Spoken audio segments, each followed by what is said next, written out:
Hey there, it's Lacy J from Space Bear Media, the makers of Lost in My 40s. Did you know that Space Bear Media also has a YouTube page where you can go to watch a video pre-show before every podcast episode? If you haven't watched it yet, stop, go there, do so, and then come back.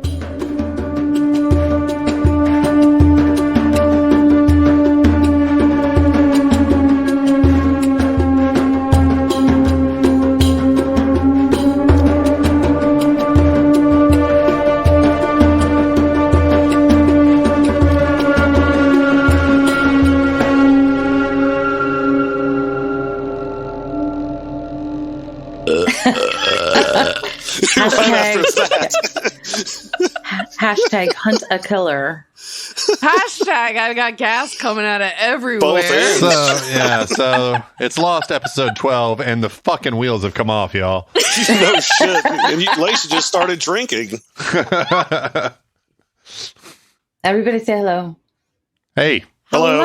Hello. All right, guys, here's the truth. We don't record these weekly. You know, we meet you at the beginning of the episode and we do our little chat and we post it online. Come to the Facebook page, Lost in My 40s, please. We do wonderful things there. We get your power rankings and we post sexy pictures of sweaty Kate and all the things. Rained on Kate, wet Kate. Drenched Kate. Point is, supple Kate. We have been getting together once a week and we're recording 3 episodes. We did have a little technical mishap where we had to do 4 this week. So we've already recorded 3. This is the 4th one. I am now drinking. And I've been drinking. That's why the episode started the way it did. We're a little bit giddy. Let's strap in. We've got a long ride with Kate. Strap in or strap on? That's up to Kate's preference. I'm here to do whatever she likes. Okay, well, then back to Ben. My dear, can you catch us up on the power rankings? Where are we after today? Yeah, well, the power rankings sort of mirror the general attitude of the show. Not really much has changed. Kate is still in first place, in no small part to her total fuckability. Locke hasn't moved, but he's still holding strong in second place with 88 points. And how many does she have now? 105. Oh, so her lead got a little bit bigger. She still went up, yeah. Jack is in third place still. At the bottom of the barrel, we still have Shannon, though she's actually making up some ground now for the first time pretty much ever. And we've got next week that's probably gonna not we've got be the case. And then we've got Michael and Sawyer kind of jockeying back and forth. Sawyer fell in the rankings and Michael is just moved up, so they're just kind of going back and forth between second and third worst. All right, well, thank you very much, Ben. Lost episode 12, whatever the case may be. It is quite a literal episode title. Yep. All right. We start off. It is day 21 on the island. 3 full weeks. They have been stranded on this kooky, crazy polar bear filled island. And the episode it's actually starts out, at the end of the day, it will be 3 full weeks. You know what, motherfucker? I mean, what the fuck? What is that you're drinking? Man, I want some of that shit. Pretty strong. I am having a margarita. I don't know. Maybe he roofied it. Ben made it for me. All right. Can you hear that? Yes, yeah. I can. Okay. Sounds like drunkenness. Yes, yeah, Christian coming. Christian. All right. Here we go. The episode actually starts out really sweet. It's panning across the jungle, up a tree where Kate has climbed, and she's picking some kind of fruit from a vine. The music sounds kind of... Shaking the coconuts, maybe? Yes. Those were definitely not coconuts, but... I saw her perched atop a giant shaft of wood, and I could not help but think that she was perched atop a giant shaft of wood. If Evangeline Lilly ever hears about this podcast, she's going to hate us all. That's what I was just saying. Fucking Space Bear Media is going to get a harassment suit from Evangeline Lilly. You folks are gross. No, I'm just kidding. We love you, Evangeline. You want to fuck her too. Come on. Me? Yeah. Yeah. I mean, I don't know her per se. I don't necessarily want to have sex with that. I do. I really do. But more, I want Kate, because Kate's the one, she's the character. Evangeline, if you're listening, I want you to. Call me. All right. Point is, if your man can't do you right, call me. Christy. It's going to take us so long. It's going to be a 2-hour episode. This is one of these episodes because now I have to explain what the fuck you're talking about. So Christy's husband, this is one of his favorite little ditties, little stories. We all met working at the same restaurant. And there was one night where Caleb who is Christy's husband, was behind the bar. And I had the tables in the smoking section, which was a thing. That was a long time ago. At the time, yeah, because we old. And so the smoking section was in the bar, right? So I was waiting on a table, and it was a mother and a son. And the guy just kind of like kept hitting on me, and it was Caleb, and Dennis was behind the bar too. And he thought, yeah, I know, is that funny? That means nothing to almost everyone listening, but that's fine. It's our little moment. Anyway, so this guy like ordered a drink from me, and I brought it back to him, and I set it down on the table, and he just looked at me and he started singing, and he said, if your man can't do it right, call me. Call me. And it was like the weirdest, it was like the weirdest, most random thing. And he was at dinner with his mother. And so I went back and I sang that song to the bartenders, and that was like 20 some fucking years ago. And we're still talking about it. Did you ever get his number? Yeah. No, I don't want never his call him? number. You No. tease. No, I didn't tease nothing. I mean, I might have. That was how I made a lot of tips. Yeah, exactly. All right. Okay. We are literally still only 30 seconds into this episode, and we've been recording for like 10 minutes. So here we go. What I was trying to tell you guys is that the episode actually starts out. It's kind of pretty, and it's nice, and it's comforting, and we see her on the tree, and she's pricking fruit, and there's hopeful sounding music, and the sun is shining on her face, and the jungle is kind of like alive with sounds of bugs and birds, and it just seems like a lovely little morning. And she climbs down the tree, takes a sip of water, heads off into this very thick jungle, and suddenly she hears a branch snap and turns around. The music changes, to ominous, and we know someone else is there. She takes a few steps, hears some more rustling, picks up a rock, and chucks that motherfucker in the direction of the sound. And that's when you hear, ow, son of a bitch, in Sawyer's voice, and he emerges from the brush. And they both kind of get angry and trade. What the hell are you doing? And Kate asks if he's stalking her, and he's like, no, he's protecting her. And she snaps back with, from what? Southern perverts?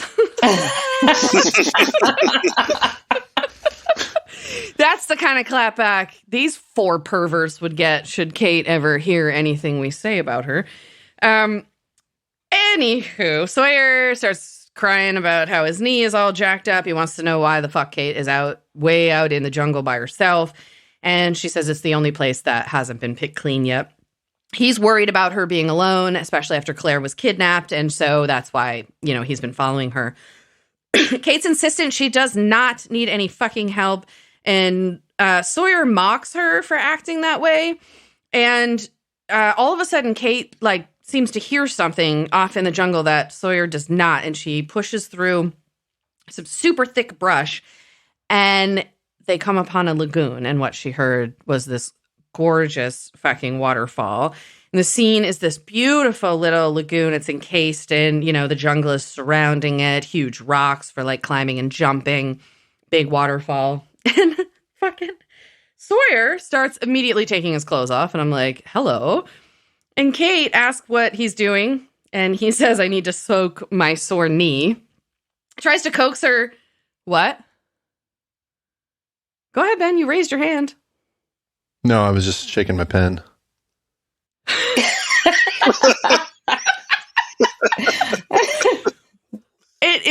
really like says a lot about the fact that all you had to say is, no, I'm shaking my pen, and we all cracked up like you were jerking off. Like, it's just where our heads are. It's I mean, I was, but Kate's about to be in her panties. she is about to be in her panties. So yeah, I think I can do right this here. Kate panties. All right. Yeah. until we start doing this thing on video. I feel like I can get away with it. All right. So Sawyer says something that I think is correct, and I'm on his side with this. He says, "Come on, Freckles, after all we've been through on this island, don't we deserve something good?" And then he asks her if she's a navel-gazing, no-fun, mopey type. Because apparently she's looking at his belly button. I'm looking at those pecs and those arms, but okay. And so she starts to take off her clothes, too. And I'm like, fuck yeah. And for some stupid-ass reason, Sawyer wears his jeans in the water, but he has his shirt off. Walking around in wet jeans chafes. You can't swim. You can't swim in jeans. They will drag you down. That's so ridiculous. All right, so Kate goes bottomless. She's got like her tank top and her undies. She looks good as fuck. And they're getting in the water, and Sawyer makes this sort of like pervy kind of noise, like yeah. And when she gets in, he does same noise I was making, really. So they get in there, they're having a super duper time in the lagoon. They're playing like dunking each other, and they swim over to the rocks and climb up and jump in and then have like an underwater tickle fight. It's all very amazingly charming and lovely, which is whenever you have one of these lovely, charming moments in this show, you know it's only because they're about to hit you with something fucking awful. And in this case, they swim face first into two airline passengers who are still strapped into their seats, still holding hands, and they're decomposing, and it's disgusting. And that's when we get the lost title screen. When this happened, when the lost title screen came up, I just had it in my mind. It was like, don't go chasing waterfalls. Please stick to the Sawyers and the Jacks that you're used to. Oh, my God. I'm going to go ahead and continue. They surface at the top of the lagoon and kind of, excuse me. Not only am I having a margarita, but I did just actually take a hit of marijuana. So just pause for a second. And now a word from our sponsors. Should we have marijuana sponsors? I don't see why not. Bad idea. No, why not? I mean, in this state, we certainly can. My state here with Benjamin, I mean. Okay, let me start all over again. Ready? Let's go. Okay. They surface at the lagoon and they make sure that each other is okay. And Sawyer says he's going to go back down there and search the bodies. And she's annoyed that that's his first instinct, but she follows him down there. And we see the bodies, they're decaying. Super fucking disgusting. Sawyer's checking the pockets, and Kate catches sight of a metal briefcase under a seat. So the look on her face changes immediately to kind of an, oh my God. She can't believe what she's seeing. Sawyer swims up to the top, not finding anything. And he doesn't, he hadn't seen the case. He got a wallet. She follows him up. Yeah, he got the wallet. Got a wallet. Oh, yeah. Yes, you're right, but I don't know that until he gets to the top. It looks like he didn't have anything. That's what I was thinking at the time. My bad. I guess when I wrote the timeline. Which is quite important, a wallet to have on the island. Exactly. What do you find in a wallet that you need? Yeah. So he swims up to the top. She follows him, and they have this like camera shot from where maybe you're like at the bottom of the lagoon, and you watch her swimming up in her underwear, and Jesus. Mm-hmm. It's basically the view from his view from the eyes of the dead people. Yeah, it is. Yeah. They're even then they're like, I'm dead, but she's hot. She's hot. She's hot. Yeah, like permanent wood. They surface again. Rigor mortis. Sawyer's super. Oh my God, you two. Sawyer's super excited that he found the wallet, and Kate thinks that he's disgusting for that. And Sawyer claims, the guy's not going to miss it, which I happen to agree with, but whatever. Kate asks for help to get the case free. So they swim down there. She has trouble yanking on it. Oh. I mean, come on. I set that up. But Sawyer is able to break the case free, and they swim back to the top, and the case is in Sawyer's hands. And he gives it to her, but makes a joke about, her having the key. There's no way that she's kind of going to get it open. And she laughs it off a little bit, sits down on this rock, and she's looking at the case and kind of inspecting it in a way that seems like the case would be unfamiliar to her. And so he says, "That case ain't yours, is it?" And Kate tries her best to pretend like she doesn't give a shit about the case, but he knows better. And he basically ask her, like, "Do you want to tell me about what this suitcase is?" And calls her Freckles again. Meanwhile, during this scene, she's like shimmying into her jeans, and I'm fucking dying over it. And so she tells him. Yeah, she's got a nice shimmy. Yeah, that's what I'm saying. So she tells Sawyer she doesn't give a fuck about the case and he can have it. And then she just walks off with her backpack and a little smirk. And he's kind of left there wondering, like, what the hell just happened? And we cut to a shot. He was probably it was a little concerned because he knew he was going to get laid. And then he was, there were knew? Yeah, no, he knew he was going to get laid, and then all of a sudden he was stymied by bodies he was decaying in the water, by dead bodies. Yeah. Okay. Wow.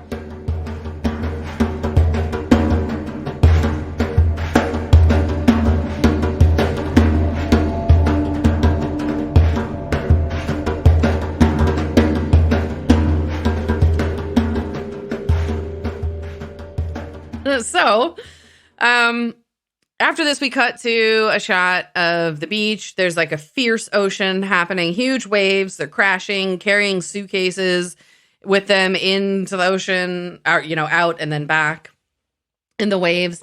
And the survivors are running out into the waves, and they're like trying to grab the suitcases and save them. It's a pretty violent scene. Everybody's being knocked over. And Jack and Saeed are discussing how the tide had come in so violently and so quickly, and that's not a normal activity, and that it's not going in and out like the tide at regular intervals. Jack points out there's but the old and out on the weepy young Botchka they had there. So Jack just like makes some comment about how there's a lot of things on this island that are not normal, which is correct. Jack makes a calculation that the fuselage will be underwater in a few days and that they need to get everything off the beach before nightfall and able to salvage it. I don't know how he makes this calculation after they just said that things aren't normal. He's a water engineer or whatever. He knows all these things. Sure. So, Jack is trying to convince Saeed that people would be safer, if they were in the caves. And Saeed is like, well, when people are getting kidnapped out of the jungle, others don't feel safe. A couple things going on there that don't really, they don't really support your case, Jack. So Jack wants Saeed to take him to meet Rousseau because she's talked about the others and Claire is missing. So Jack deduces that the others must have her and he wants more information about them. And suddenly Saeed just like changes his tune. From the last episode, it was the "we are not alone." And now all of a sudden he's talking about how it was the wind playing tricks on him and that there are no others. He just suddenly doesn't want to believe it. There's really no explanation as to why he changed his tune. Yeah, it's kind of strange. Yeah. He's so Jack facing his own shock. Right. Oh, like he doesn't want to believe that that's what happened. Mm-hmm. Yeah, that makes sense. So Jack asks about the papers that were taken from Danielle, and Saeed says something funny about how there are equations on them that he just can't understand, but if he could translate some of the notations, maybe he could figure it out. And he just says something about like the equations being super advanced, and I don't know. Jack seems to think that if they can decode what's in these papers, then maybe they could figure out like what's up with the others and where is Claire and why they took her. And Saeed, then he continues this weird idea about how like he suddenly doesn't want to know anything, even though he took the papers. He's like, well, maybe some things shouldn't be discovered. And Jack says, well, you should tell him that, and points over at Charlie, who is still kind of sitting there just staring off into nowhere, which is what he was doing the last time we saw Charlie. You can see the scars around his neck where he was hanged, and they look pretty beautiful. Beautiful. I was going to say brutal. Yeah, they do look That's brutal. what I was trying to say. Yeah. He's just sitting there so stunned, and he looks just so sad. Yeah. So everybody on the beach is like salvaging what they can, and they're all pitching in and dragging stuff back to shore. And then there's Shannon, like sitting there on her fucking ass reading a magazine. Don't at some point, don't magazines start to lose their allure after, like, you can go through 15 magazines in a day. Yeah, I'm wondering, like, is she just reading the same thing over and over and over? I think she's just looking at the pictures. She's like, maybe. How many times if you have nothing else to do. How many times do you have to read the same article about 12 spots that will please your man? I mean, I see you have picked up a cosmopolitan. oh my God, every single one of them says the same thing. It's like, okay, has human anatomy changed that much since last week?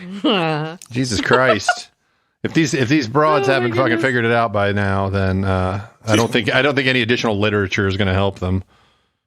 Broads. Broads. All right. Jesus.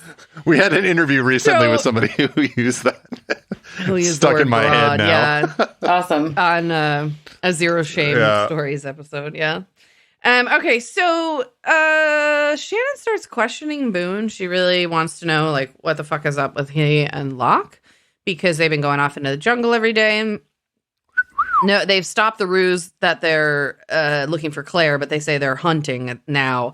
And she suspects they're actually up to something else, which we know is the hatch. So, little jungle love. What? She thinks they're... Well, with me. Yeah. No, me. I'm out there with them. Yeah. Yeah, but then after they have you, they go all broke back out there. That's fine by me. Yeah. I'll watch. Yeah, the hatch is really a metaphor. Yes. For what? For that lock Boning? you can't pick. Oh. Ooh, you see that? You see that? And Locke trying to pick a lock, it's so dense. Boone gets annoyed at Boone gets annoyed at Shannon's questioning, and he tells her that basically everybody on the island thinks that they're a joke and that they're useless, and he's just trying to contribute. And Shannon pouts a little. Fuck her, who cares? We cut to sundown, and Kate is on the beach. She's manning a fire, and she sees Sawyer. She's womaning the fire. She's personing the fire. Oh, for God's Personing, yes. She's personing the fire. Her. Yeah. Thank you. Boom. Thank you. All right. So she sees Sawyer go by on the beach, and he's carrying the case. And we get like a close-up of her face, and then back to the case, and then her face in the case. Anyways, they're making it perfectly clear where her attention is, and then they whoosh us back into flashback number 1. Kate is sitting in a bank manager's office, looking very professional, and also I wrote down tasty. I like the blush. I concur. You like her blush? The blush on the cheeks. Yeah, I like her knee-high boots, actually, which you don't see until later. Everything about the outfit and her hair and all. It's just great. It all works. Yeah.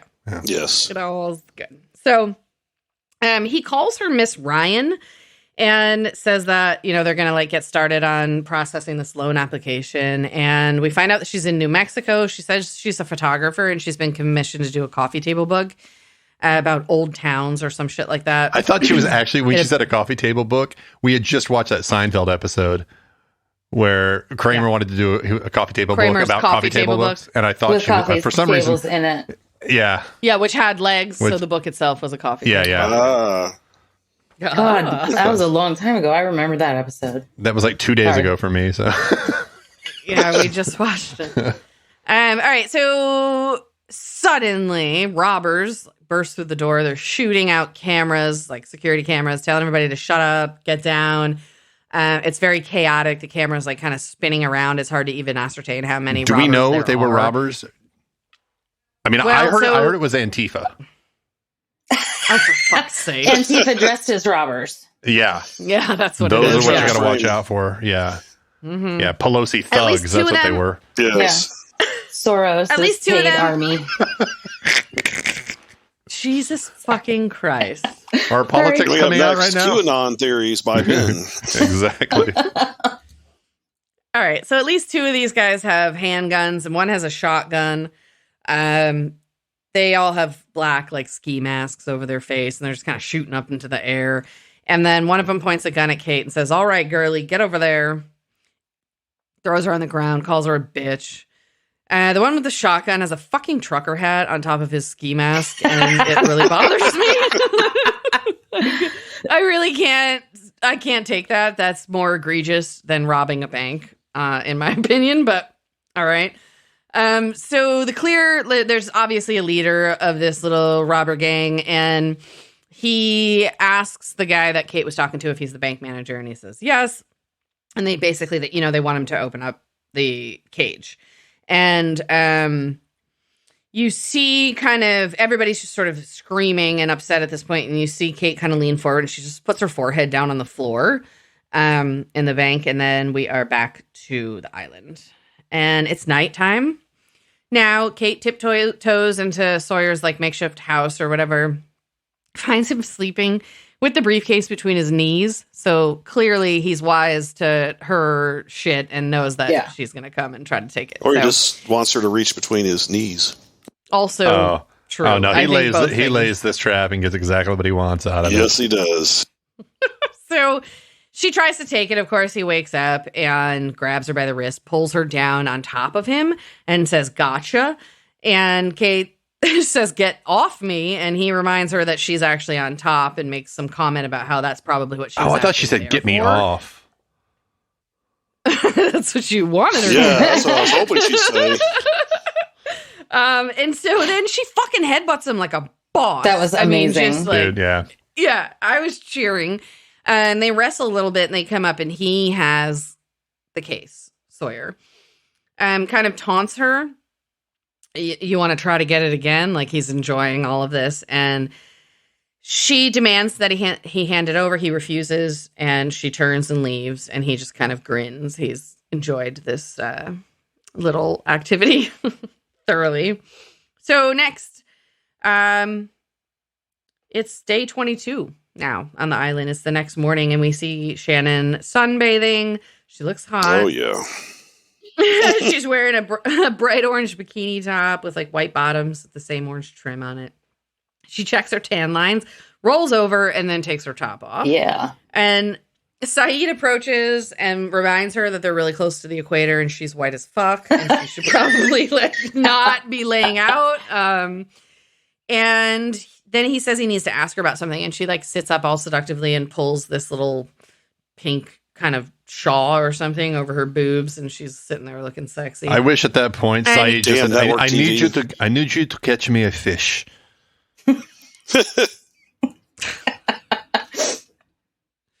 He does not ask her that. He asks her to translate the French notations that are on the maps of Danielle, or maps that belong to Danielle. And she suddenly, like, has a purpose, right? After, Weave and her brother have deemed her fucking useless. So then she questions if Boone actually put Saeed up to this, because she thinks that he's trying to make her feel good about herself. Saeed swears it's not the case. Saeed's just like, who? And who are you talking about? Boone? Is this somebody I should know?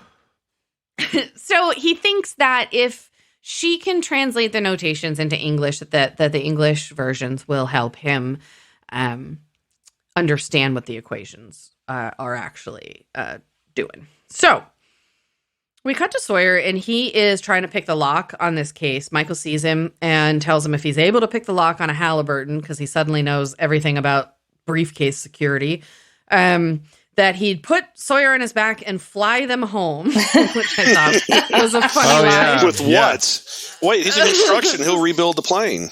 Because you were such a good fighter, and you're such a good father. Yeah. I don't think you're going to fly, Michael. Yeah, he's handy with an axe, yeah. But I actually looked up that Halliburton case, and it's an actual thing. Yeah, because I thought it might just be a prop. But no, it exists. I've heard of it somewhere else before. Maybe it was 20 years ago when the show came out. I don't know. Yeah, well, and then the Halliburton was a company that... Yeah, that was Dick Cheney's company. Contractor. Yeah, Dick Cheney's Okay. Yeah. Face. Two totally different things, I'm sure, but that might be where you recognize the word. Yes. So Michael and Hurley are having a laugh at Sawyer's expense because also Hurley somehow fucking knows about Halliburton briefcases. And they tell him, like, the only way he's going to get that open is with a sledgehammer or an axe. So then we immediately cut to the jungle where Boone and Locke are with the axe, and Locke they're just hanging out with the axe, having a conversation. How'd you get out here? Locke wants to make sure that nobody saw Boone take the axe, and he's pretty sure they didn't. And so Boone didn't sign it out on a sign-out sheet. Yeah, right. Hurley hasn't gotten to that point yet. I like, actually, I'm going to say something here. Like, Locke actually gave him the sort of like dad treatment there, where he's like, now you think nobody saw you, or you know nobody saw you. Yep. He did. Yeah, he did do that. All right, so we cut to the beach where Rose is kind of dragging some stuff up from one place to another as they're moving to a safer place. She says hi to Charlie, and he doesn't respond, and she makes some comment about how he's not talking right now, but that even though, you know, he's gone through this trauma, he really shouldn't be rude, and he should be helping them. And he responds, "Are you serious?" Yeah, that's what I was thinking, too. I mean, really? He just, like, almost died? You know what, shit beat out of him by Jack? No, I get it, but I'm almost on Rose's side here because she's right. Like, they're all in a pretty fucked up situation, and if they were all going to sit around and mope about it, then they wouldn't survive. So they really do need to, like, pitch in. So I saw that from her point of view. I also thought that she might have been being very mom-like in the way that, like, if I can distract you with another task, then the grief of what you're going through won't be your focus. And I sort of thought that that might have been her motivation. Yeah, I definitely think that's what it was. Yep. Okay, so he agrees. He gets up and he starts to help her. We go back into the jungle where Sawyer is like smashing this suitcase against a rock, and he's squatting there and looks like Gollum. And he's precious. When he's like, Crash, he's like squatting on the rock. Yeah. And he's smashing the suitcase and nothing's working. And he looks up and he realizes that he's next to this huge, like, giant grove of trees. Yeah.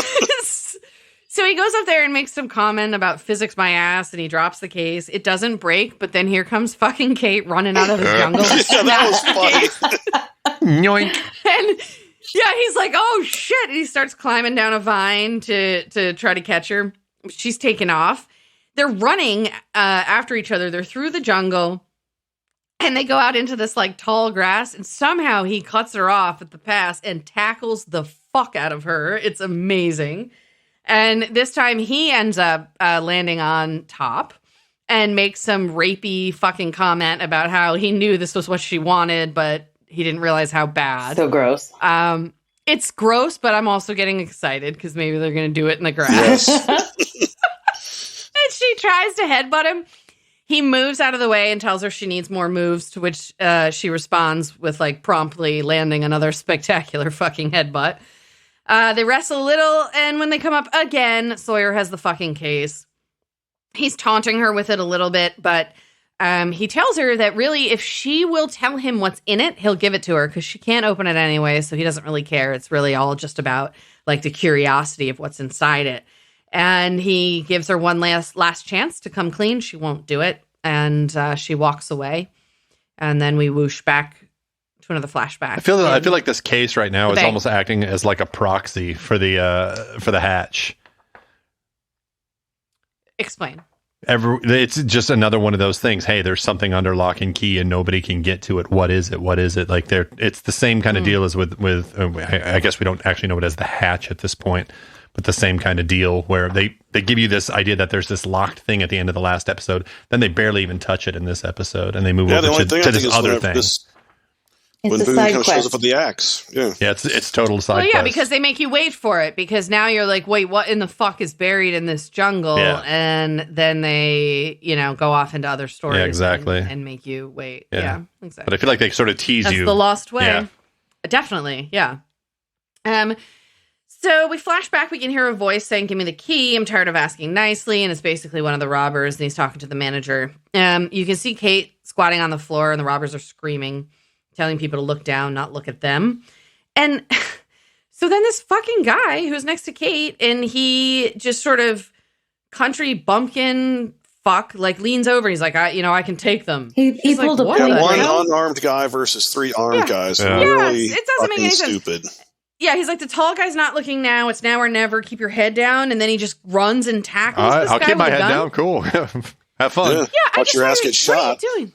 Stupid. And the fact that he just sort of leans over to a complete stranger and is like trying to enlist her in this heroic rescue where they're unarmed. It's just the whole fucking scenario is stupid. And as we find out, his instincts were even more wrong. Yeah. So all the people he asked. For me, it was a Point Break moment because that exact thing happens. Right. So. Except they ain't got Johnny Utah in the bank. Right. Well, it wasn't the dead president. It's a shame. That would have been pretty cool, actually. A Patrick Swayze show up in this scene. That would have been awesome. Yeah, exactly. How would they explain Patrick Swayze on the island? I don't know. Who cares? He's not on the island. He's in the bank. It would make more sense. He's there. Yeah. He's had the time of his life. Ooh.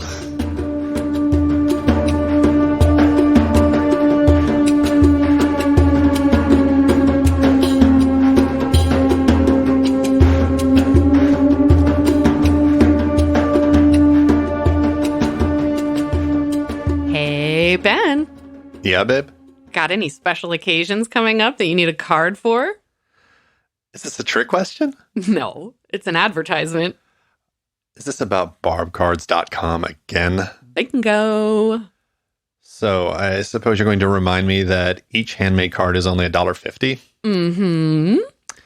And they don't come with busy backgrounds or flowery poetry. You got it. Barbcards.com offers to-the-point communication within several different categories, including our favorite, potty mouth. And if you can't find what you want, barbcards.com can do customizations. Can I still get all of my cards for no more than $4 shipping, no matter the size of the order? You know it. Barbcards.com has got all you need. Hey, Ben. Oh my God, what are we selling now? Merch. Our merch? Yes, sir. Shirts, coffee mugs, wine tumblers, bottle openers, stickers, magnets, and more. Your choice of product and your choice of Space Bear Media graphic from any of our podcasts. Please tell me we're not making merch now, too. Of course not. We'll stick to podcasts, and Pixis products will do the rest. Thank God. I bet you have more to say, though. Sure do. Pixis Products is a small business run by a local mom, well, local to us anyway, who needed something else to do besides being a snack bitch. What? A snack bitch, also known as a mom with a young child. There's still more, isn't there? Yepers! Pixis Products works with other small businesses for supplies, art, and other collaborations at every opportunity, including ours. In fact, Pixis Products even gave Space Bear Media our own storefront on their site. You can find us at shopspacebear.com. Say what? You heard me. Go to shopspacebear.com and buy something.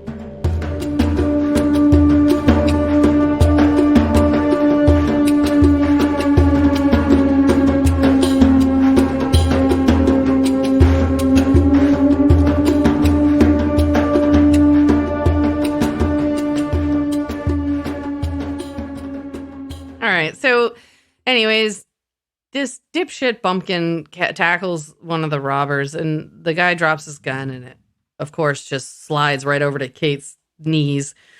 And she picks it up, and this guy's screaming at her, "What's wrong with you? Shoot it, what's wrong with you?" And she just kind of I don't know how to use a gun. And yeah, says she doesn't know how to use it. So, main robber guy grabs her on the her. island.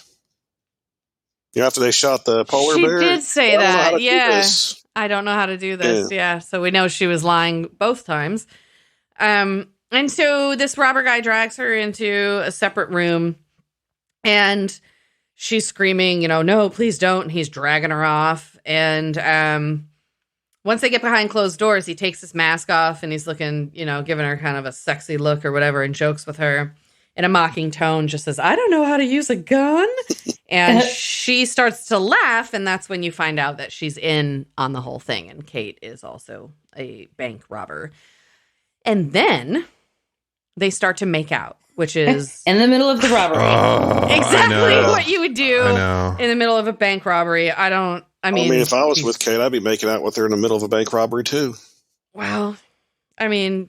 Yeah. Yeah, but if I've learned anything from Point Break is you don't go back into the safe. You just hit the registers and go. Just in and out. Yeah. In and out, separate the die pack. Yeah. Exactly. Bank robbery 101. Yeah. All right. Sorry. That's the end of the flashback. We cut back to the beach. And we see that they're pretty successful. They've been moving stuff up the beach. We're getting some new, rebuilt structures or whatever. And Saeed has managed to construct some sort of desk out of who knows what shit from the plane. And there's a tarp hanging around it, and it makes kind of like this little alcove. And he and Shannon are there looking over the paperwork, Rousseau's papers. And she's complaining about the equations, and he tells her to just shut up and deal with the French. Shut up or I'll subtract your ass. I did notice. Math is so hard. I did notice that Shannon had on this incredibly bright white tank top, which is sort of amazing, having been on the island for 22 days. I don't know where she's doing her laundry or where she got bleach, but that's what it looks like. Well, she doesn't do anything to get dirty. She doesn't pitch in and help at all. So, that's a good point, right? I guess if you're just sunbathing, then yeah. Plus, there's probably still a lot of luggage that has a lot of unused clothes in them, so she probably, Yeah. Okay, fine. I accept that.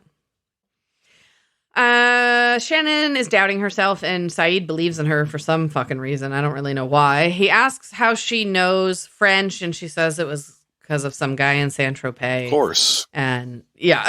And so they actually seem to be enjoying each other's company. They seem to like each other, and there's a lot of little, glances and smiles and that kind of thing. We cut back to the cave, and Jack is trying to ask Sun what, some plant she's cultivating, what it's for. He asks in English, and she pretends like she doesn't understand him, responds in Korean, and then mimes a headache, and he understands that. Kate comes in and tells Jack that they have a problem, and he's like, oh, is it we, or is it you have a problem? Which I thought was kind of interesting. So she starts chatting with him because she doesn't realize that Sun can speak English and that she's standing there and can overhear. Yeah, so she tells him, that he's the only one that knows about her, and that when they were in Sydney, the marshal had tried to check this case, or had tried to take the case on the plane, and they wouldn't let him. They made him check it, and it was because it was full of guns and ammo. Why she was privy to what he was carrying, I'm not. And why would he have 4 pistols as well? 4 of them, yeah. I can imagine having different types of firearms for different things. Like you have a shotgun, plus you have a pistol. His ankle gun too. So he had 5. Yeah. Hammerless revolver, 5 pistols. It just seems kind of like I don't know. Must be pretty violent. Excessive. Yeah, yeah. So Kate tells Jack that Sawyer now has the case. And that it's not open, but he's going to figure it out sooner or later. And then Sawyer's going to have 4 guns. Jack is wise to Kate and her fucking shenanigans. So he knows there's something else in that case that she wants, and that she's not really just concerned about Sawyer and the guns. He questions her, but she does not want to give up any of that information. And he says he will help her get the case, but the trade-off is that they will open it together. So she can't hide what's in there. And she agrees. I did kind of skip over the really big part, is that he tells her that she tells him the key was in the Marshall's wallet, and Jack says, yeah, but I buried him. And she says, I know where. And it becomes evident that she wants to dig his body up. Strange that he didn't burn him like everybody else. Yeah. He felt personally responsible for it. So that comes up. It does. Yeah. It does come up a little bit when they get there. She does question him about that. Yeah, you're right. So we're back on the beach. Rose and Charlie are moving stuff across the sand, and he says to her, why do you look happy? And she tells him she must be. And he says there's no reason to be happy, and he starts listing all the reasons why. And one of them is that nobody's coming for them. And she snaps and just, kind of reminds him, like, you don't know that. And then Charlie reminds her that there's a man-eating monster in the jungle. So, and that there are other people trying to hurt them as well. And she just kind of interrupts him and ignores what he's saying and tells him nobody blames you. It's not your fault. And that takes him, it's not your fault, Charlie. And that kind of takes him by surprise. But it's not your fault. But it does all, Jesus Christ. It's not your fault, Lacy.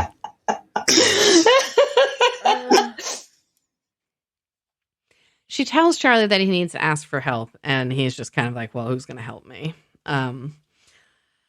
We are now at the gravesite, and Kate wonders why the marshal wasn't burned, same as you did, Derek. And his response was that because Jack needed to bury him for himself, because he did have to murder him with his bare hands. So we don't really know. Well, I mean, you don't, but he goes in there when the guy is, kind of coughing and choking to death. Yeah, and I feel like, I suppose that's debatable, but I feel like Jack had to smother him or something to put him out of his misery. Or just gets on top of his chest and starts jumping up and down until all the blood stops spurting out. Punches his heart exactly. like 14 times. It's like, I'm going to bring you back. All right, so, where were we? All right, so Kate, while they're standing there over the grave, you hear Kate's voice say, so are you ready to do this? But she's not actually talking to Jack. It brings you into the next flashback, and that was her talking to robber boyfriend in the room in the bank where they're doing hanky-panky and just kind of chilling. They're just sort of in there for a while. Oh, how did I miss that? Yeah. All right. So he punches her in the face and to try to make it look real, and then drags her back out there and basically uses her as a negotiating piece. He thinks that the manager will be more worried about Kate's life, or Maggie, I guess, at this point. I don't even know if we've heard Maggie yet, but that's what she's going by. And it works. He threatens her, and the bank manager agrees. And see, I always thought that, like, if there's a robbery, the bank manager say, "Here." I didn't know they were supposed to say no, or because they have federally guns. Insured.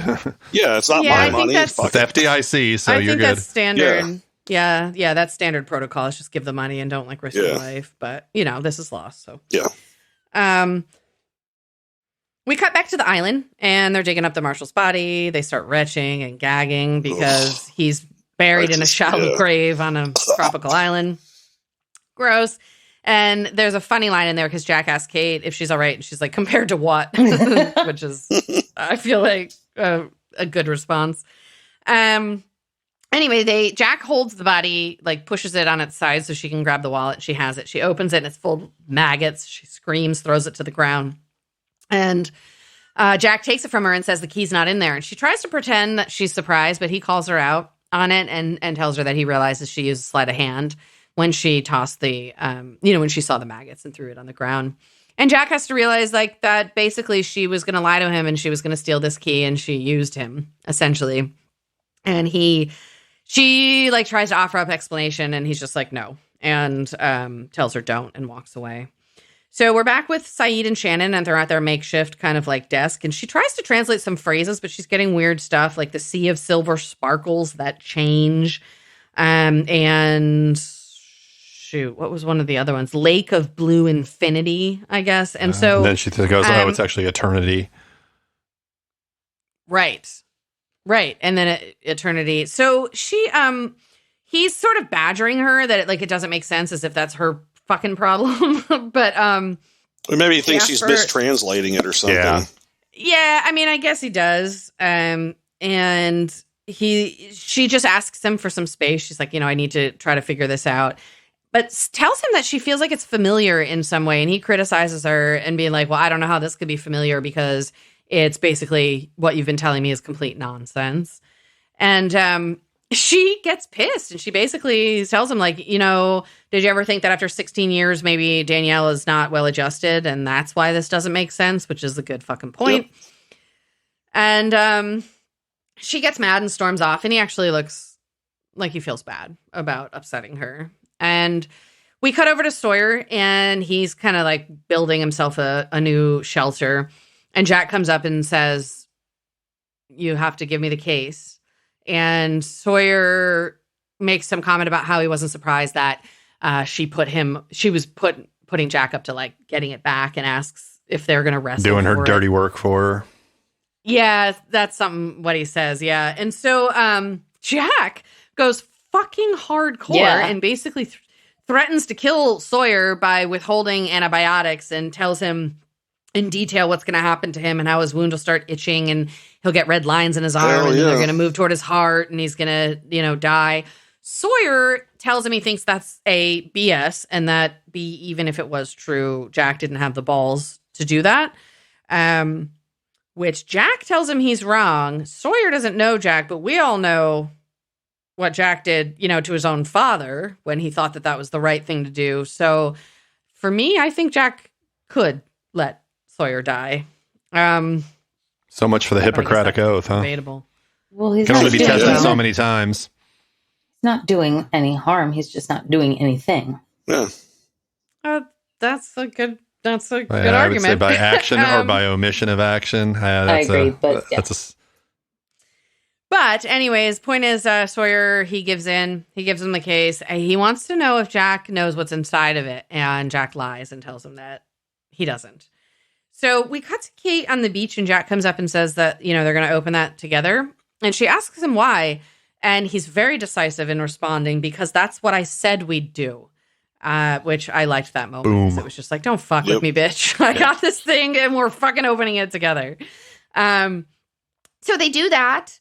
Excuse me. First, there's another flashback. So she gets up to walk toward Jack, and as she's walking, we get like the whoosh. Close up on her face, and whooshes us back. They're in the vault now, and there is a ridiculous amount of cash just sitting out on a table for no apparent reason. That's what happens in a vault. I guess that's how the bank keeps their money. So they drag Kate in there. She's still pretending to be a victim, but the bank manager makes a play to save her and says, like, I let you in here, you should let her go. And that's when the boyfriend robber gives up the throws her story. Under the bus. Right. Basically is like, she planned the whole thing. Everything that you see here, is all Maggie's idea. I think that's the first time you hear Maggie. That's Maggie. Yes, you're right. That's the first time. So then he rips off his mask, and she immediately says, "What are you doing?" Because you take off your mask in the middle of a robbery, it implies you're probably going to kill somebody. And she doesn't like that. She says that nobody was supposed to get hurt. And she grabs a gun from one of the other guys. I don't know. She just reaches over and snatches it, points the gun at the boyfriend while the boyfriend has the gun pointed at the manager. And there's a little bit of a standoff. He doesn't think she's going to do anything. She's like, "Fuck you," and shoots him in the leg. She's badass. And yep. Yeah. Then she shoots the other two guys. It looks like maybe in their shoulders or something. And one of them screams out, "I told you not to trust her." But then we find out that there's more to this story than we know, because Kate turns to the bank manager and says that she needs the key to the safety deposit box 815. Dun, dun, dun. Which is a number we have heard before. Flight number. That's when... Yeah, and then that's when you realize this whole thing's been a ruse. Even the boyfriend robber and the other robbers, they have no idea that the real goal was whatever is in the safe deposit box, and she is using all of them. The bank manager, tries to question, like, "Who are you?" And she's just like, "Now, let's get in there." She gets it open, and what is inside is... Oh, sorry. She had the key. Yeah, he tries to explain to her that he only has one key, the other key the client has, and she holds the key up. And he questions, like, "Well, what is all of this for?" And she admits that she's not on, like, the... She didn't have the signature card. Yeah. Yeah. So they open up, or the boyfriend robber says, like, he's pissed. He starts screaming at her, and he can't believe this is all over a safe deposit box. And he tells Maggie he's going to kill her, and she just says, "My name's not Maggie," and goes and gets her safe deposit box. And what is inside is a white envelope. Just one envelope. But it's looking full of something. It's not flat like a letter. It's full of something. So we're back on the island in the caves, and Jack asks Kate, like, gives her one more chance to tell him like what is actually in here. She shakes her head. He opens it up, starts pulling stuff out like guns and bullets, stack of cash. And she's looking kind of sick to her stomach, and you can tell that she's trying to look into the case to see what else is in there. And he knows that, there's obviously something. So he reaches in and grabs it, hands it to her, and says, "Is this what you wanted?" And it is, of course, the envelope. And she opens it up, and inside the envelope is a little toy airplane. And it looks like the airplane that they were on. It also looks like the airplanes that showed up in Claire's episode. On the baby mobile. The baby's, mobile, exactly. And so Jack just can't believe it. He just cannot fucking believe it. He's so pissed. Like, of this over. I don't think it looked like airplane. It didn't look like the plane that they were on, did it? Like it was a prop plane. It was like the model that they had was like a small prop plane. It looked more like a DC-3 or something. It didn't look like a jet. Oh no, it definitely looked like a jet. Well, DC-3 was a jet. No, it wasn't. I thought it was a prop. I don't think it had propellers on it. I thought it did. All right. Well, now we're going to have to get a clip of that. We'll put it on the Facebook page and we can argue over what kind of plane that is.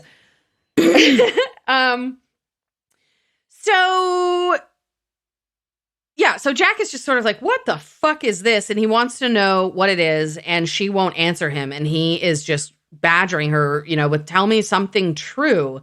And she's trying to tell him, you wouldn't understand. And then she screams out that it belonged to the man that she loved, and he doesn't believe her, tells her to stop lying.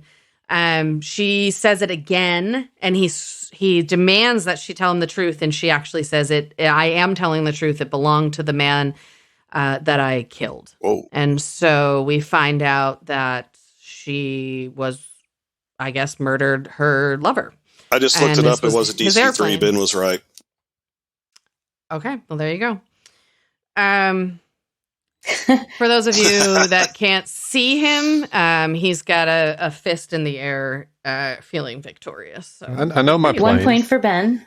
Yeah. So Kate falls on the ground, and she is just violently sobbing. I mean, she is clearly reliving whatever trauma surrounds this airplane. Jack looks like he's going to comfort her for a half a second, and then he decides otherwise and just walks away. He's actually pretty shitty to her the entire episode. You think so? Oh, yeah. He's very harsh. That was his Dr. Freeze moment. Yeah. So we cut back to the group of survivors that are like moving everything around, and they're coming up the beach. Vincent's running ahead of Walt, and I noticed that the dog like trips and wipes out. Did anybody else see that? Yeah. I didn't. I guess the dog falls down face first in the sand, which I thought was awesome. But whoever edited it was like, "Yeah, let's just fucking leave that in." Yeah, dog won't care. So they're setting up, they're resetting up their living quarters, sort of at the edge of the jungle. Excuse me. Now it's nighttime, and Rose is sitting by a fire with Charlie, and Charlie mentions to her, that Rose's husband was in the tail of the plane, and she confirms that he was, but he'll be back. And she is so confident about that. Yep, she is absolutely confident. She knows he's alive. And Charlie wants to know how. She explains that there's a fine line between denial and faith, and that it's much better on her side. Meaning, it's comforting to believe things that you don't have evidence for, is essentially what she's saying. See, her confidence kind of, to me, it kind of mirrors Locke's. Like they both have that same sort of like, there's some reassurance in them that they know specific things that they shouldn't know. Yeah, there's absolutely reassurance in people that claim to have answers. That's how you get religious leaders. Oh yeah, right. So or con men, or presidents. Same thing. What's the difference? Yeah.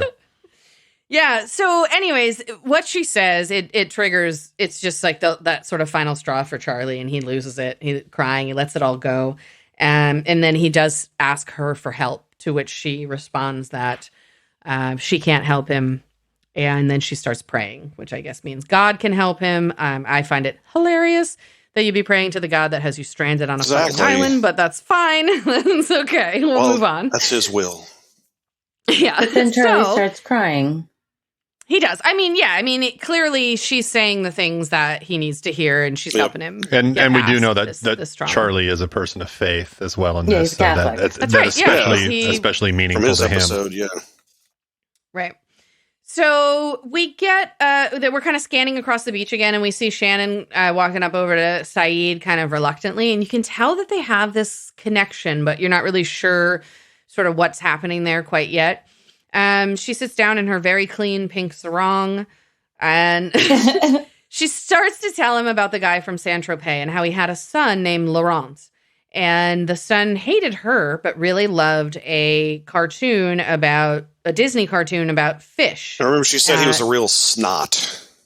He was a real snot, yeah. And so, but apparently he loved Finding Nemo and he watched it all the time. And Saeed wants to know, like, what is the fucking... Yes, it's definitely Finding Nemo, yeah. So they don't say that, but that's... Right, I remember which I do find weird that they couldn't actually use the name of the Disney movie because it's an ABC show, which is owned by Disney. Was it owned by Disney in 2004? I don't think they were. I don't know when ABC was acquired. Oh, okay. Well, maybe that is. I know, maybe that's what I worked there for a while, and I know in like 2009, ABC was under Disney, but I don't recall when that merger happened. Oh, 1995. Right. It's been a while. Okay. Oh, okay. Yeah. Oh, okay. So they did. All right. Anyway, Saeed wants to know what the fucking point of the story is, and she tells him that this movie was dubbed in French, and at the end of the movie are song lyrics. And she recognizes the lyrics from the song are what is written on the documents. And obviously, Saeed wants to know what the song is, so she sings it to him in French. And she actually sings really well. Yeah. It's very pretty. And as she's singing this... I'm sure she is. As she's singing, the camera pans over and it shows Boone standing kind of behind them in the trees, looking really fucking ominous. Well, he's learning from Locke. He's been hanging out in the jungle with Locke. Exactly. He's learning his stairs. Yeah. He's got the creepy, jungle stare going on. But Locke's like, yeah, son, you're doing all right, but we need to do something about those eyebrows. I got my knife here and trim them. So anyway, so Shannon is, she's still singing, and we see Jack kind of come walking through the camp, and he passes Kate and leaves her sitting there without a word. And she is just holding the toy airplane up kind of in the light of the bonfire flame and is twirling it around in her fingers. The music is super sad. Kate is super sad. And then we get the lost finale screen. And that is the end of the episode.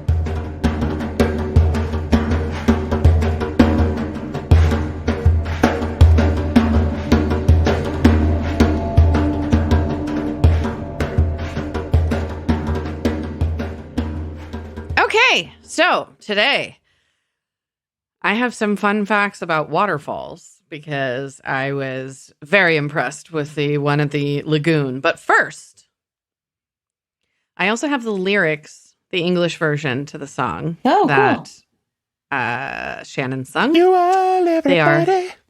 It's not that one. They are as follows. The sea that we see dancing along the clear gulfs has reflections of silver. The sea, changing reflections under the rain, the sea, that in the summer sky confuses his white sheep with angels so pure, the sea. There are actually like several more verses, but I'm not going to read the whole fucking song. That's the part that she sang. So she did have the reflections of silver, right? It's prettier in French. At least. Yeah. All right. Waterfalls. So what I did was I looked up some information about how waterfalls are formed. And what's really interesting is like it can't just be because there is a stream or a river or whatever. There has to be that in very specific conditions, which is the water traverses over a soft layer of rock, which is on top of a hard layer of rock, which is on top of a soft layer of rock. When water traverses over that, what happens over time is that the soft layers start to erode, and the hard layer is left there as what will form into being the cliff. And so the soft underbelly land starts to erode away as the water, is dripping down. And this happens over, obviously, a long period of time. But what will happen eventually, a more advanced waterfall, is that both the soft layer at the top has already eroded away, so the water is on the hard layer of the ground, but the soft layer underneath starts to erode away, which is why with older waterfalls, you can walk behind them because the water has eroded the soft layer that's under there. And what will happen eventually is that soft layer will erode enough that the hard layer will collapse and the waterfall will disappear. And that entire process takes several million years to happen. Yeah, eventually that'll happen to Niagara Falls. That's right. I mean, it'll happen to any waterfall. And Niagara's a good example of an older waterfall because, I mean, they have huge entire that is awesome. If you've never been there, you should go. It's incredible. Yes. You know, Locke already told us all of this, though. Yeah, remember episode 6? All right. Okay. All right. You know what? Right. I didn't have to bring the song lyrics. Fuck all y'all. Just kidding. I like waterfalls. Here are some more facts, actually. Niagara Falls continues to retreat the area underneath where you have the walkway at about 3 feet per year. Wow. The underside. Also saying the amount of volume of water that goes over that thing. Right. Imagine that much water only does 3 feet per year. Imagine smaller ones. Like it's like you're saying, it's millions and millions of years. Millions of years. Yeah. Yeah. So let's move on to best and worst moments. How about we start with Derek? The best moment in this episode was Rose with Charlie. You know, this kind of connecting with him, getting him to, you know, kind of deal with his, you know, issues that he had. Not so much maybe the praying part, but just, you know, giving him kind of hope because he was pretty hopeless before that. You know, like, who's going to help me? And so she helped him there.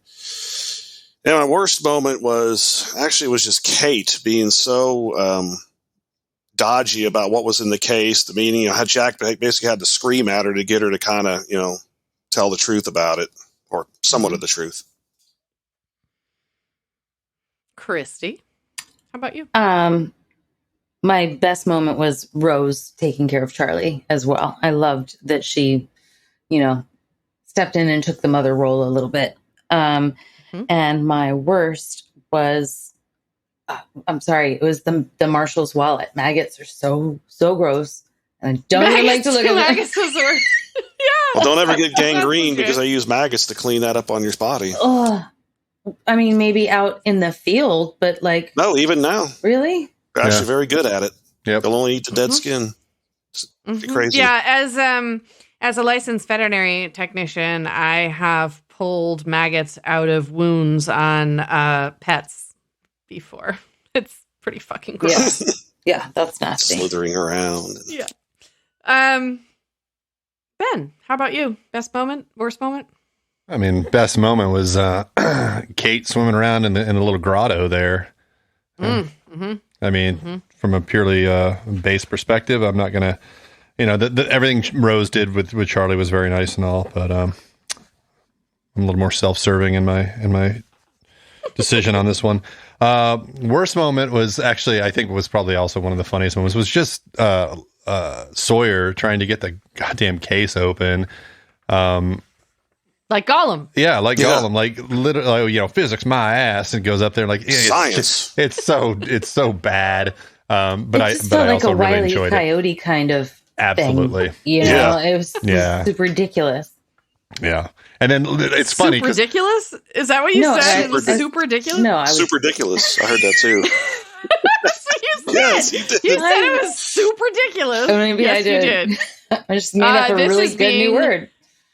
Yeah, this is being recorded. You cannot fake it. We have super ridiculous. Excellent. Awesome. Yeah. Sawyer is super ridiculous. Dick. Oh my God. Ben, did you give us your worst moment? I can't even remember now. That was it. Yeah. Yeah. Super ridiculous. Yep. Got it. All right. My best moment, again, it's the same as a couple of you. Rose getting Charlie out of his funk and really kind of being there for him. The worst moment was making out in a bank robbery. I mean, it's just so fucking dumb. That was really stupid. I can't. I hated that. Okay, I'm going to start with my character rankings. My number one character this week is Rose. I think that she was the most helpful, and she was strong in this episode, I thought. So, guys, my worst character is Kate. I can't believe it. She's actually going to get negative points, but you know what? She is selfish as fuck in this episode. She drags 3 guys into a bank robbery that she has no intention of, like, I mean, it's just all about her and then all over this case and wreaking all kind of havoc so she could have a toy fucking airplane. And at this point, I don't know any of the rest of the story. And so I just hate her in this episode, and it's upsetting. Having said that, I am going to have a threesome with her and Sawyer in the lagoon. Like, yeah, on the rocks. And I have nobody to kill this week.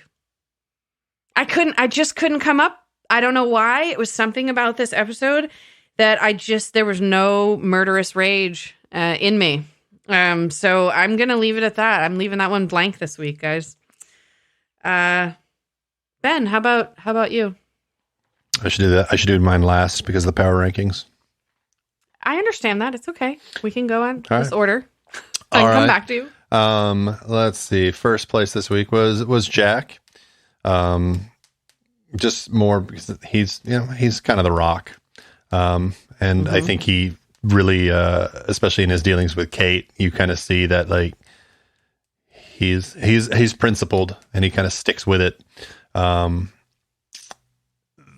My worst was her idiot like robber boyfriend for several reasons, but yeah, I mean the makeout scene, and just give me a fucking break. That said, I didn't find Kate's actions to be particularly endearing. However, I'm still going to fuck her. And for kill again, like I kind of had the same reaction this week. Like it was hard to figure out somebody that I wanted to kill, but knowing that I had to direct my ire somewhere, I killed Boone. Just cause. Yeah, just cause. Oh fuck! I'm gonna choke on that one. Giggity. I mean, really, I left that wide open. Giggity. Yeah, thank you. Jesus. All right, that's why we're married. Christy, how about your ranking? My top is Rose, of course, for taking care of Charlie. Absolutely love her. My bottom is Jack because he was being a super dick. He was being super ridiculous to Kate. I can agree with you that the bank robbery thing was incredibly selfish, but on the island, her actions, how about Jack? It's none of your fucking business what's in the case, you know? Okay. So I felt like he was just a dick to her the whole episode. And Boone was really kind of a dick to Shannon the whole episode too. And she was trying to be useful. But anyway, I'll fuck Kate too, because she looked really, really cute in the lagoon. And then for kill, the robber boyfriend. Yeah, sure. Yeah, I guess we can. You know, he went to throw her under the bus, and that was shitty. And granted, she was kind of shitty in that scene too, but whatever. So we're gonna have like right. the robber boyfriend, Liam Pace, and who else? The marshal and Thomas. We kill a lot. We of have Thomas, and then Randy. Yeah. So we got like 5 contenders right now. Nations. Yeah, we got like Randy 5 contenders in the sort of the pool of characters we really don't give a shit about. Yep. Yeah. Derek. All right, so my best character this week was Jack. Just like what Ben said, you know, he's like the rock of the island right now, and then my worst was the robber boyfriend because he ratted Kate out, and he's just an idiot. And I also got to kill him this week because I had to kill somebody, and he'd be a good choice. And I'm going to fuck Kate. She looked really good in the bank, but even better in the lagoon. Yes. Yeah. Before she was even wet, and she wasn't sweaty either. She was just in panties. She just. So you gotta have panties, Kate, too. She could become the worst character. Like she could just become truly vile. She'd probably still go up in the standings just because everyone would be fucking her.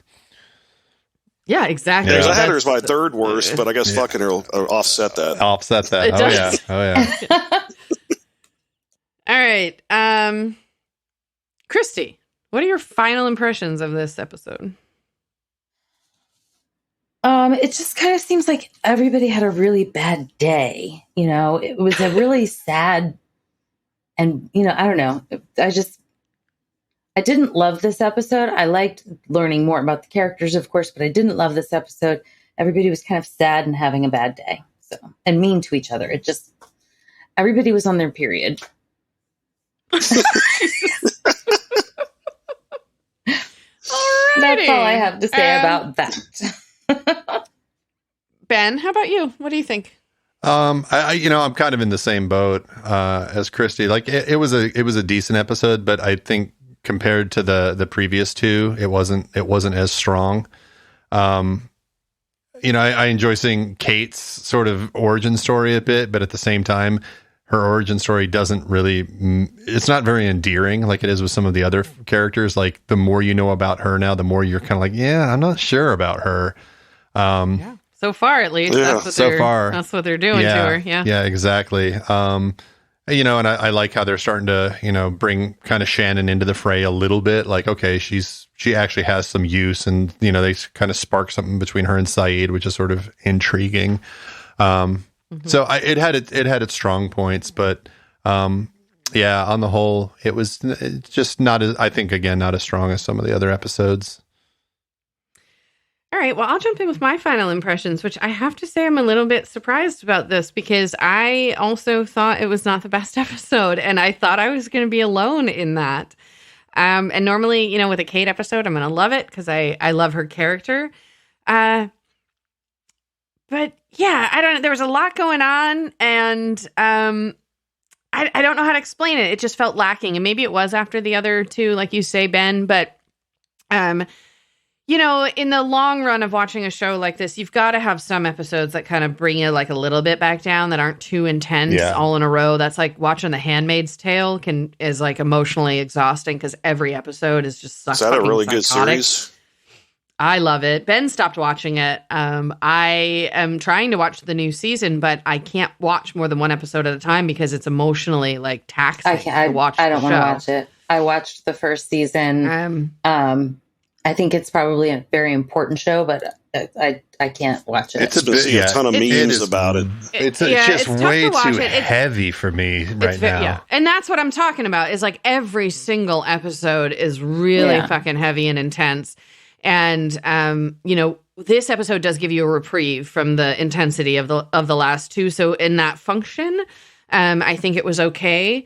But, I think mostly while I'm watching this episode, all I'm thinking about is where's the thing in the jungle? Where's the hatch? Why are we not looking at that? What is that thing? That's all I want to know, which I think is probably purposeful from the show. Absolutely. All right, Derek. So what are your impressions and what kind of questions do you have this week? Well, this episode was also just okay for me. Isn't that interesting? Yeah. We all thought the same thing. Well, to me, it just didn't advance the plot very much. I mean, yes, we learned more about Kate. We learned more now that she killed somebody, apparently.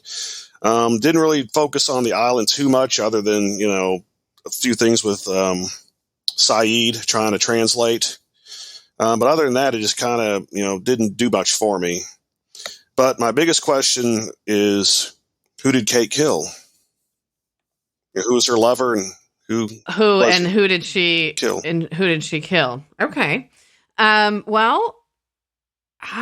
know what? I can't even honestly remember. I do know you will find that out, but I can't remember for the life of me when that comes in the show. Like how far until you get that reveal. What I will tell you is that next week we have a new episode. It is called Hearts and Minds. It's a fucking Boone episode, guys. Ben is going to present it to us. He loves Boone. I put the boo in Boone. We're all going to have to sit through a fucking Boone episode. We hope that you also will join us, and we'll see you next week. Goodbye. Bye.